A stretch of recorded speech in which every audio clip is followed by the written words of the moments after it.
Ready? First, I want to thank everybody for coming out on such short notice. I know we didn't give much time on this. I wish it was under better circumstances, but unfortunately it's not. I want to introduce everyone that's in front of you today. This is Major Joel DeMoss. He's in charge of CID detectives. Detective John Miller, he's also our public information officer. And I'm Chief Palmer here with the Clarksville Police Department.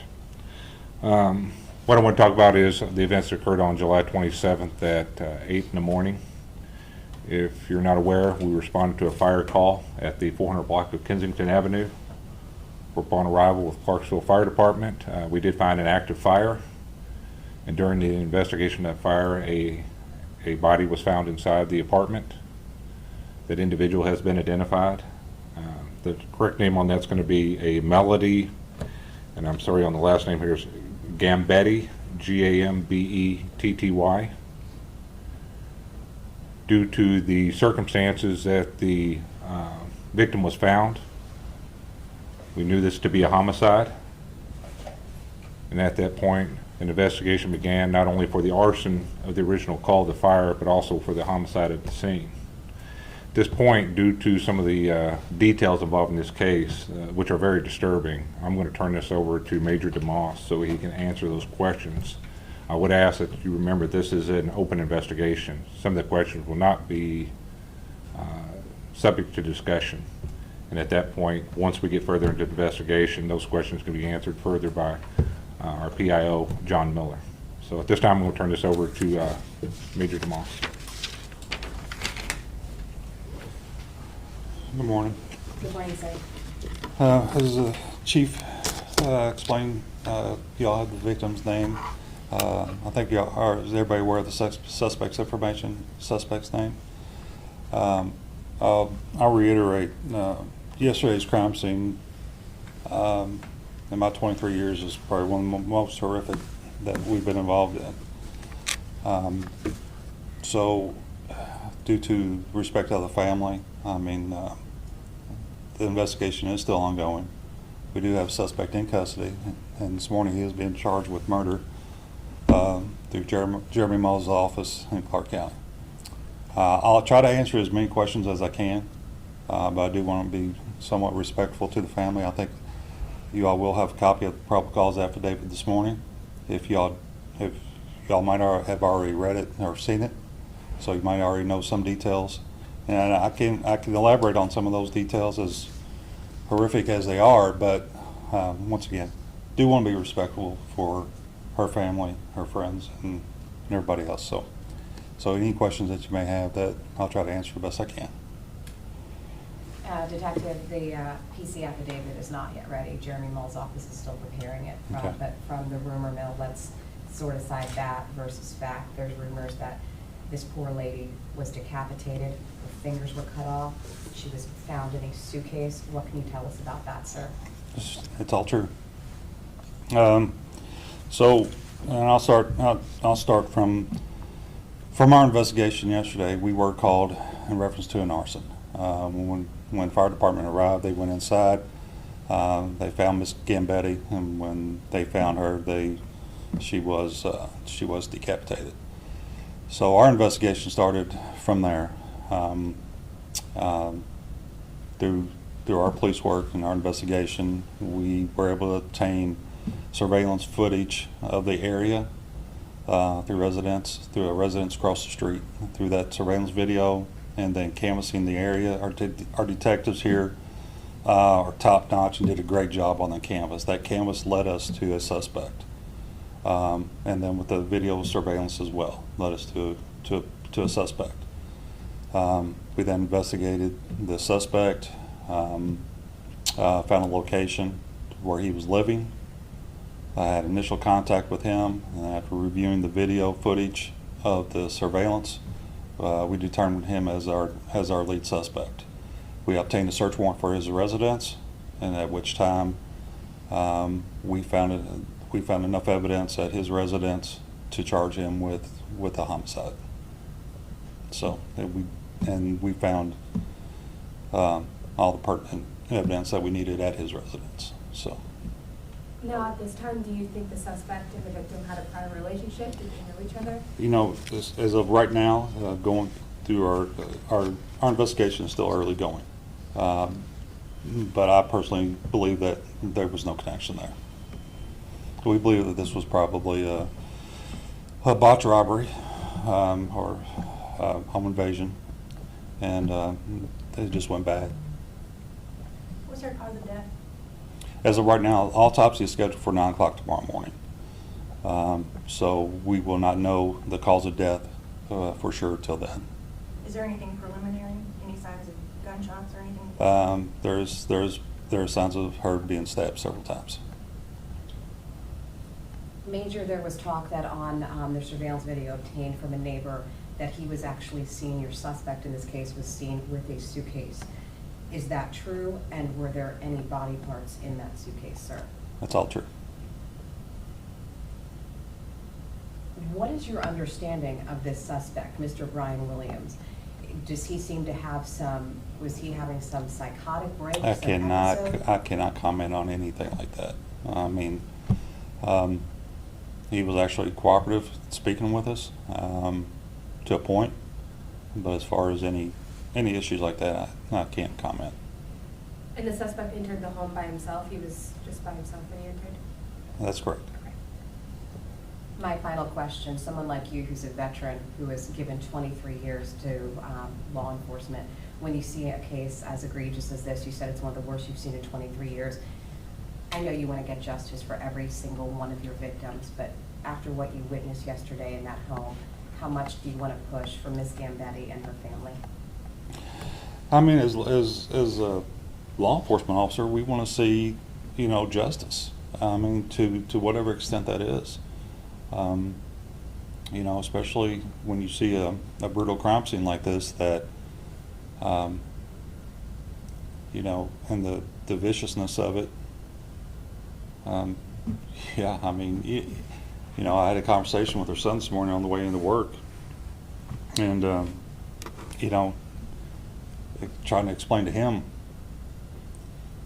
the brutality of it before it got out in the media. And those are things that, that are hard. That, it is what it is. I mean, our detectives yesterday were phenomenal. I mean, we had this case solved within, we found her car, we found the suspect, we found, this case was solved by 7 o'clock last night. And, I can't think enough of what my guys do here. I mean, they're just top notch, and I don't have to, even as a supervisor, I mean, it's, you supervise and you make sure everybody has what they need, and you kind of guide, what these guys are doing. But they were on it yesterday, and they were all in form, and they were all just, when you have a homicide like this and brutality, these guys just stepped it up another level. And being able to have a case like this solved in less than 8 hours is actually phenomenal. And I couldn't be more proud of my guys and our department and the way it's been handled. So. Was the fire actually the result of trying to dispose or get rid of the evidence? We're still trying to determine that, but just preliminary, it would look like that he tried to cover up some evidence. So. You said this was a botched robbery, right? Did you know him personally? I No. mean, is he known in the area No. as somebody who steals stuff? And No. so no other criminal record when it said. I believe he does have a criminal record, but it's nothing here much locally or anything locally. And if it was from years ago maybe. And I haven't really gone through his total criminal history yet, but there was nothing that we seen that would stuck out. And you mentioned the suitcase, surveillance of him leaving the house with the suitcase. Was the suitcase found at his home? Correct. Why would a burglar / robber do something this brutal? When you figure that one out, let us all know. I mean, when in 23 years, I've seen a lot, we've all seen a lot of crazy stuff. And some things just don't make any sense. And you want to try to internalize and try to, how do you, get in somebody else's head, but sometimes you just can't do that. And you just got to take it and just, it's just one of those, you'll never know the answer. So. The building owner told one of the news stations yesterday that there had been a man going door to door asking people questions. Is that the suspect? Yes, it is. Can you say how old the victim was? She was born 67. 67. My final question, did Mr. Williams get anything during that botched robbery? Did he get any cash, jewelry? What was found on his person? I'll say this. I mean, it's like I said, the investigation is still ongoing. We have enough evidence that was in his apartment that items were missing from her home and that were located. Do you know about what time the death might have occurred or what time he was seen on surveillance, at least leaving?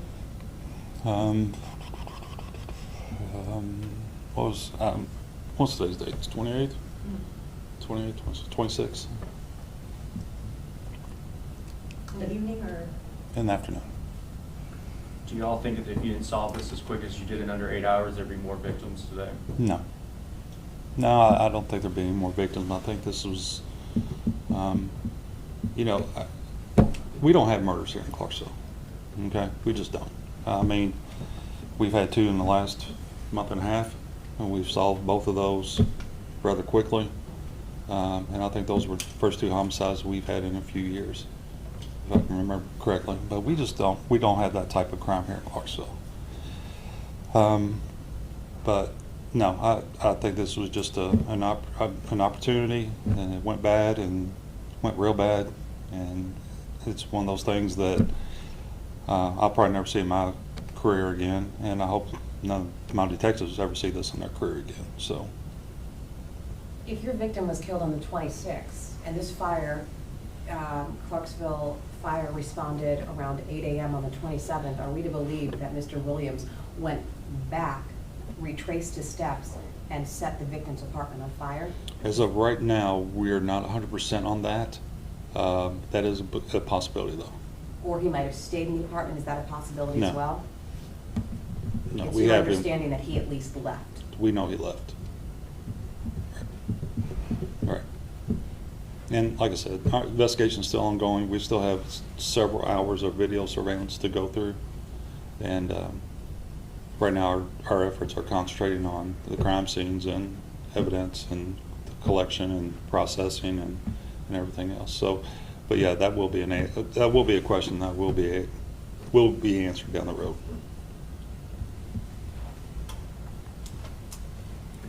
If you don't mind me close this out.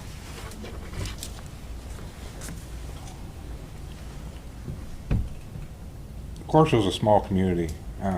We're very close here. Neighbors know neighbors, kids know kids. I don't think there's any street you go into that you think is unsafe here in Clarksville. The neighbors watch out for each other. So when you have such a heinous crime such as this, and it spreads out, it just sends a shockwave through the community. It really does. And the detective did such a phenomenal job of staying on top of this, along with uniform officers, of not only, once it became a homicide scene, of working at, because it became personal, it really did. They did not want this individual out here in the community. Personally, I only live a couple blocks away from where this happened at, and the shock value, not just to me, but to everybody here, it was just unbelievable for our community to experiencing something like this. It's devastating. But 32 years as a police officer, never seen anything like this. Hopefully you never see it again. And it's just not something that happens here in Clarksville. But this team did a great job of closing this case so quickly and make sure this community's safe. And for that, I'm very appreciative. So Again, I want to introduce John Miller. He'll be your contact from this point forward on any additional information you may need. He'll give you any updates. He's got cards with him here today, so he'll make sure everybody has his name and number, and he's available 24/7. So, John, you want to say anything? One more thing. Due to yesterday was just a crazy day from the start, and then we had some other issues going on throughout the day. I had to reach out to state police yesterday, Indiana State Police, to help with the crime scene processing. Please note that their assistance yesterday was huge, and we greatly appreciate Indiana State Police for their assistance. So if y'all can make sure that y'all note that. Also, Clark County Sheriff's Department, I had to also reach out to them. We had 3 different crime scenes going on at one time. Their detectives came out and helped with canvassing the area and helped with whatever we needed. And so the Sheriff's Department, Clark County, we greatly appreciate their assistance. Also, Jeffersonville PD reached out to us to see if we needed anything. Yeah, I mean, it was a kind of collaboration of jurisdictions yesterday with the Sheriff's Department and the State Police that really kind of came and helped out when knowing that, you know, we had something that was huge, and they were there ready to help. So if y'all could also note that, I greatly appreciate it. Thank you. John, a second. As Chief Palmer stated, I'll be your contact point from this point forward. I will be doing updates via email as well as through our social media, Twitter, and our Facebook page. I'll provide you with a card with all my information on it.